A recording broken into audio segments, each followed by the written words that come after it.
இந்தியாவின் number 1 masala brand ஆச்சி மசாலா வழங்கும் மணிச் செய்திகள். இணைந்து வழங்குபவர்கள் அரசன் சோப். ரொம்ப நல்ல சோப்.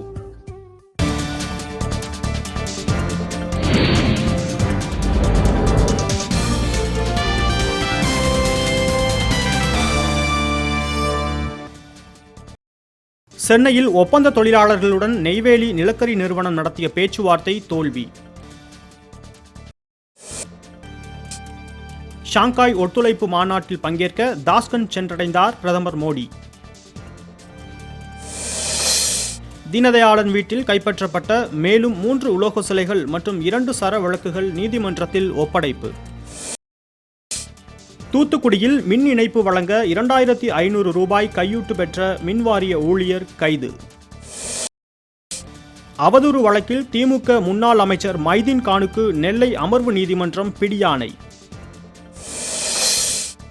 கோத்தகிரி அருகே 3000 ஆண்டுகள் பழமையான பாறை ஓவியங்களை பாதுகாக்க அப்பகுதி மக்கள் கோரிக்கை. ஓமன் நாட்டில் வீட்டு வேலைக்கு சென்ற பெண்ணை மீட்க கோரி உயர்நீதிமன்ற மதுரை கிளையில் ஆட்கொணர்வு மனு தாக்கல்.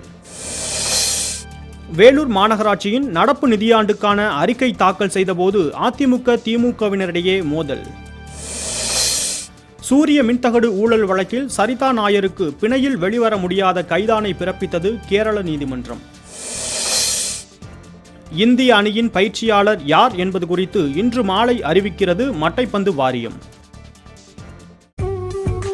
இந்தியாவின் நம்பர் 1 மசாலா பிராண்ட் ஆச்சி மசாலா வழங்கிய மணிச் செய்திகள். இணைந்து வழங்கியவர்கள் அரசன் சோப். ரொம்ப நல்ல சோப்.